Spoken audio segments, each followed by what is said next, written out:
Now give the floor to the representative of Sri Lanka. Mr. President, Sri Lanka is gravely concerned by the ongoing escalation of violence and military action in Gaza, which has resulted in deaths and injuries to many innocent civilians and children and causing a grave humanitarian situation. Sri Lanka calls for the free movement of essential items and humanitarian aid, including food, fuel, medicine, and electricity and water supply to Gaza. We call on all sides to immediately halt violence and take steps to prevent further civilian casualties.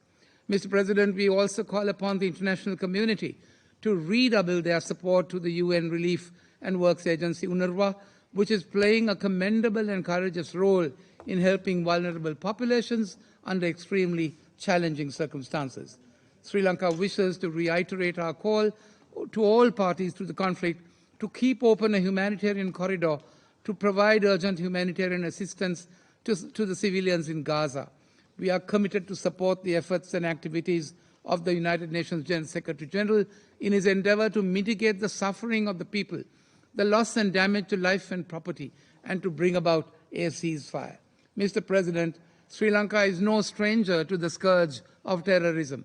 We condemn terrorism in all its forms and manifestations, including by all who resort to violence to achieve their goals, whether political or otherwise. Sri Lanka strongly condemns the violent terror attacks targeting civilians and calls for the immediate release of all hostages taken into Gaza. While recognizing the legitimate and sensitive security concerns of both the Israeli and the Palestinian peoples, we observe that indiscriminate actions that cause civilian casualties will only make the realization of an enduring peace a distant reality. We support diplomatic efforts to find a lasting solution to the conflict and request both parties to engage in a dialogue to achieve durable peace.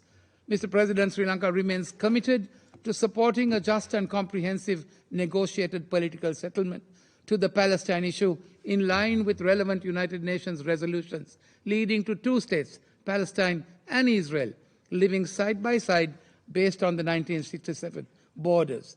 Amidst all the death and destruction, Mr. President, that we witness today, isn't it worthwhile we ask the question where will all this action lead us to? Are we propelling the whole world into a greater calamity than the ones we are already faced with? Aren't our actions making collective decision-making more untenable? It is time, I say, that all actors take a step back and reflect on the gravity of our actions. Endless cycles of recrimination with threats to annihilate the other can only hurt. Mr. President, finally, the well-being of mankind, its peace and security are unattainable unless and until its unity is firmly established. It is said that peace is a byproduct of trust, and trust is created when we focus on who our neighbor is and who we are to him. Let us transpose that ethos to the present environment, as it is only then that our work in the United Nations can be structured to accommodate one another as members of one human family in a spirit of true humanity. Isn't that, Mr. President, the missing link in the resolution of the conflict at hand?